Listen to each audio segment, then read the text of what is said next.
Today, we're going to get into the story of how Nigeria's police force came to be. And it's a story that's probably not what you think.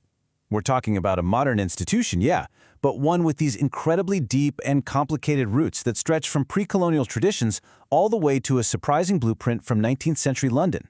Now, before we really jump in, I want to be super clear about where this information is coming from.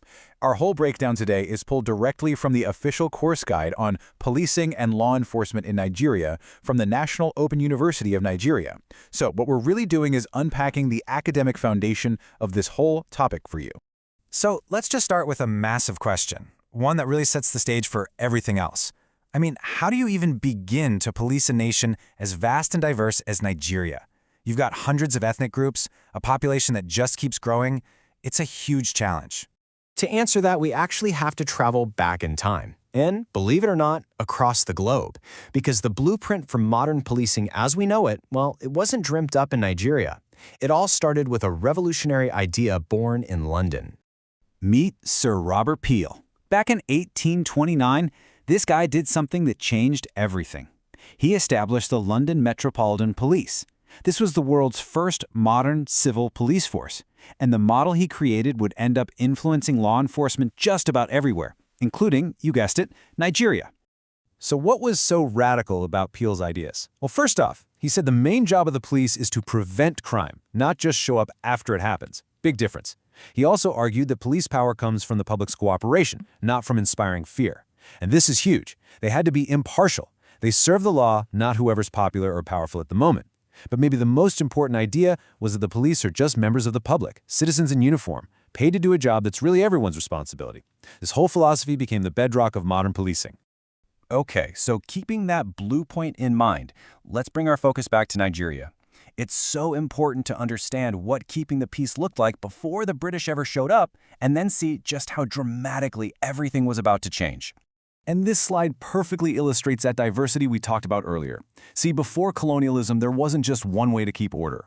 In what you'd call stateless societies, like the Igbo, social control was a total community effort. It was managed by families, by elders, even by women's groups. But then, in the more centralized states, like the Hausa Emirates or Yoruba kingdoms, you had something that looked a lot more like a formal police force. You had the emir's bodyguards, the Doggeraya up in the north, for example. So, when the British came, they started this long, slow process of replacing all those different systems with one single, centralized force. It started out tiny, just a 30-man guard in 1861. But the real turning point was 1930. That's when the Northern and Southern police were merged into the Nigeria Police Force. The whole process was finally finished in 1966, right after the first military coup, when every last local police force was folded into the NPF. And that created the single, unified national force that exists today. And that journey brings us right into the present day. So let's take a look at how this huge, unified force is actually built and how it operates. The modern NPF isn't just a matter of tradition. Its foundation is literally written into the 1999 Constitution, and it makes it crystal clear. The Nigeria Police Force is the one and only federal police force for the entire country. No state police, no city police, just the one.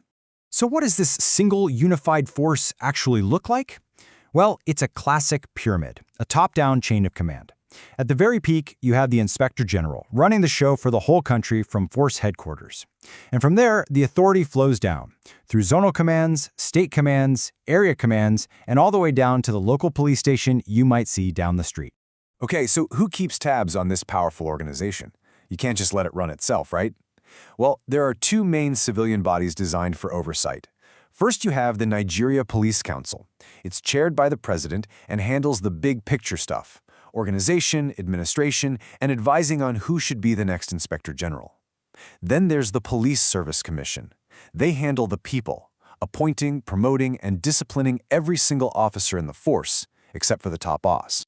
All right, so we get the structure, but what are the police actually supposed to do day to day? What's in their official playbook? The Police Act lays out their job description pretty clearly. They're charged with preventing and detecting crime, catching offenders, preserving law and order, protecting life and property, and enforcing all the laws and regulations on the books. So basically, their legal mandate covers the whole spectrum, from stopping a crime before it even starts to making sure justice is served after one is committed. And to get all that done, they basically operate with two different mindsets. On one hand, you've got preventive methods. This is the proactive stuff, right? We're talking patrol, surveillance, raiding hideouts, getting informants. It's all about getting ahead of crime. Then, on the other hand, you have the detective methods. This is the reactive side. This is what happens after the crime tape goes up, digging into the facts, questioning everybody, collecting evidence, and building a solid case. So, we've gone on quite a journey, from pre-colonial societies and that London blueprint all the way to the complex, unified force of today.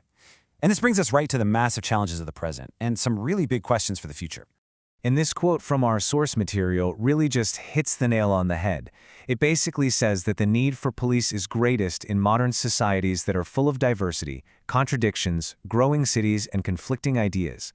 I mean, when you read that, you realize it's describing a country just like Nigeria, a place that embodies all of that complexity.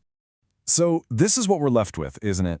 You have a police force built on a blueprint from 19th century London, with roots in all these diverse pre-colonial traditions, now trying to handle some immense 21st century pressures. And that leads us to the final critical question. Given its incredibly complex past and its really challenging present, what does the future of policing in Nigeria even look like?